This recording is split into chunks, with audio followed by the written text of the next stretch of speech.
Hanuman junction Gudivada road RCM church ఎదురుగా ఉన్న బోయపాటి వరప్రసాద్ అనే వ్యక్తి పైన గత రాత్రి కొంతమంది వ్యక్తులు దాడి చేయాలని చూశారని, ఆ వ్యక్తులు గత రాత్రి మా ఇంటి వద్ద సుమారు 6 గంటల నుంచి తెల్లవారుజామున 2 గంటల వరకు నా కోసం కాపలా కాశారని, కేవలం నా పైన దాడి చేయడం కోసమే వచ్చారు, పోలీసులు నాకు రక్షణ కల్పించాలని బోయపాటి వరప్రసాద్ మీడియా ముందు వాపోయారు. నూజివేడు మండలం బోరవంచు గ్రామంలో ఒక మహిళకు న్యాయం చేయడం కోసం నేను ధర్మ పోరాటం చేస్తున్నాను. ఆ ధర్మ పోరాటంలో నన్ను పక్కకు తప్పించి నన్ను ఇబ్బందులకు గురి చేయాలని కొంతమంది వ్యక్తులు ప్రయత్నం చేస్తున్నారు. కావున పోలీసు వారు తగు చర్యలు తీసుకోవాలని ఆయన మీడియా ముందు వాపోయారు. ఒకసారి ఆయన మీడియా ముందు ఏ విధంగా ఆయన బాధను చెప్పుకున్నారో ఒకసారి మనమే విందాం. బోయపాటి వరప్రసాద్ రాత్రి 6:30 దగ్గర నుంచి రాత్రి 2:30 వరకు మా ఇంటి ముందు స్పై జరుగుతూ ఉంది. వాళ్ళు ఎవరో గుర్తు తెలియని మనుషులు. వాళ్ళు ఎందుకు వచ్చారో దేనికి వచ్చారో నాకు తెలియట్లే. నేను నైటు కొన్ని పనుల మీద విజయవాడలో స్టే చేయటం జరిగింది. పొద్దున వచ్చేపాటికి నా భార్య కన్నెంట పర్యంతరమై, ఇలా వచ్చారండి, ఇలా భయకంపితులు చేశారు మన ఇంటి ఆవరణలో, మేము గేటుకి తాళాలు వేసేసాం, పైకి వచ్చే అవకాశం లేదు, లేకపోతే పైకి కూడా వచ్చేవాళ్ళేమో అని చెప్పగా నేను పోలీస్ స్టేషన్లో కేసు పెట్టడానికి కూడా సిద్ధమైపోయాను. ఎందుకు వచ్చారు? మీ మీదకి రావాల్సిన అవసరమే ఉంది, మీ మీద దాడికి రావాల్సిన అవసరం. నూజివేడులో బోర్వంచ అనే గ్రామంలో ఒక ల్యాండ్ ఉంది. ఆ ల్యాండ్ విషయమే 5 నెలల నుంచి నేను తిరుగుతున్నా. ధర్మ పోరాటం, న్యాయ పోరాటం కోసం. ఆ పరిస్థితుల్లో నేను లొంగటం లేదని నా ప్రాణం ఖరీదు కూడా కట్టేశారు వారు. 2 కోట్లంట నా ప్రాణం ఖరీదు.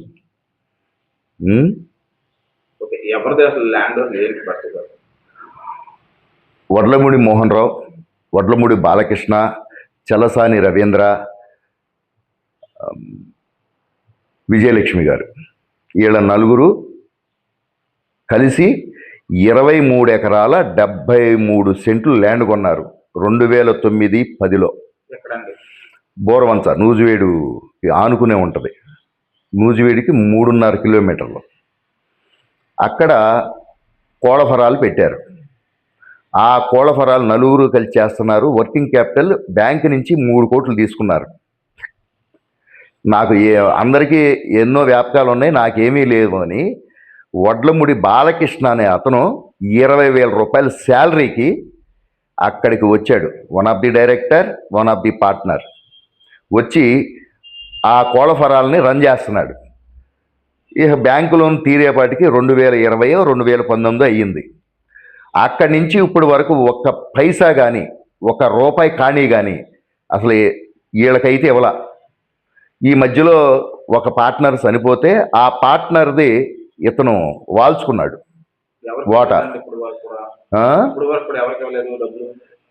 వీళ్ళకి ఇవ్వలా, విజయలక్ష్మి గారికి ఇవ్వలా, ఇప్పుడు వరకు ఇవ్వలా, ఒక్క రూపాయి ఎరగరు.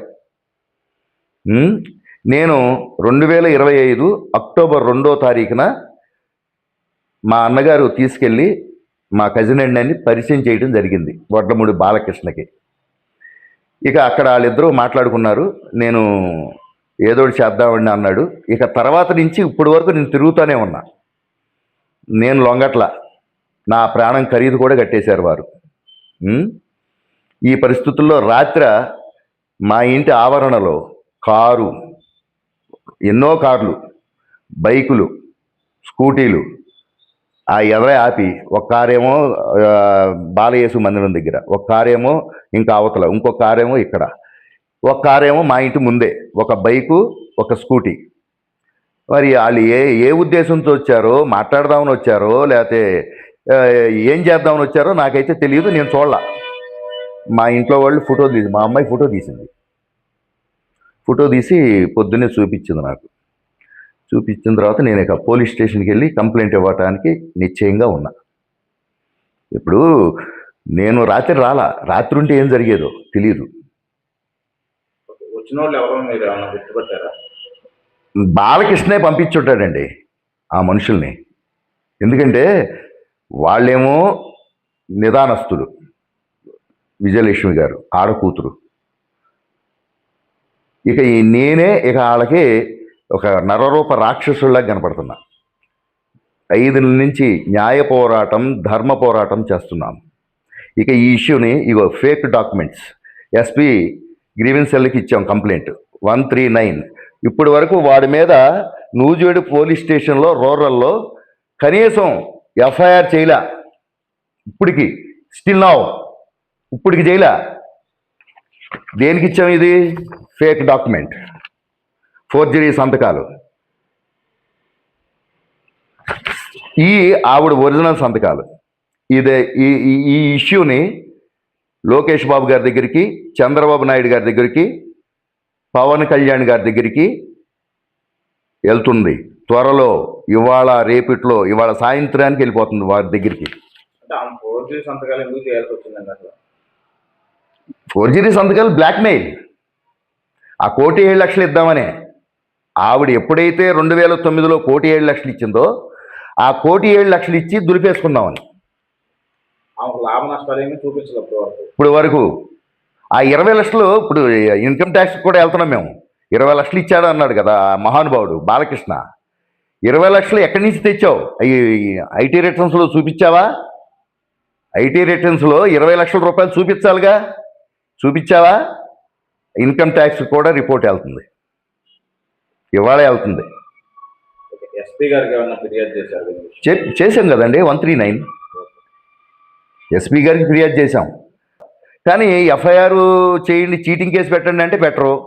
ఎస్పీ గ్రీవెన్స్ సెల్ నుంచి ఇట్లా వచ్చిందండి, వాళ్ళు ఇచ్చారు, రెఫర్ చేశారు రూరల్ పోలీస్ స్టేషన్ అంటే వాళ్ళు వినిపించుకోరు. ఇది సివిల్ మ్యాటర్గా అంటారు.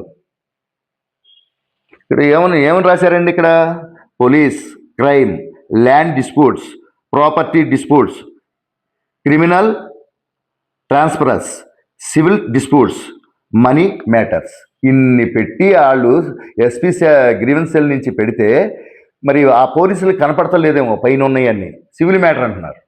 అందుకనే మీరు మీ సివిల్ మ్యాటర్ కదా తేల్చుకోవాలి, పైనే తేల్చుకోవాలి అంటున్నారు. ఏ పైన తేల్చుకోవాలో మాకు అర్థం కావట్లేదు. మీరు ఏం చెప్పాలనుకుంటున్నారండి? చెప్పేది ఏముందండి? ఇప్పుడు ధర్మం ఇంకా బతికే ఉంది, న్యాయం ఇంకా నడుస్తూనే ఉంది. ఆ ధర్మ పోరాటం, న్యాయ పోరాటం చేస్తూనే ఉంటాం. ఎన్ని అడ్డంకులు వచ్చినా, ఎన్ని ఒడుదుడుకులు వచ్చినా ఇది ఆగదు. చేస్తాం, ఎక్కడికైనా వెళ్తాం, ఏదైనా చేస్తాం. ఆఖరికి న్యాయ పోరాటంతో ఆగుతాం. పోలీస్ స్టేషన్ కంప్లైంట్ ఇస్తామండి.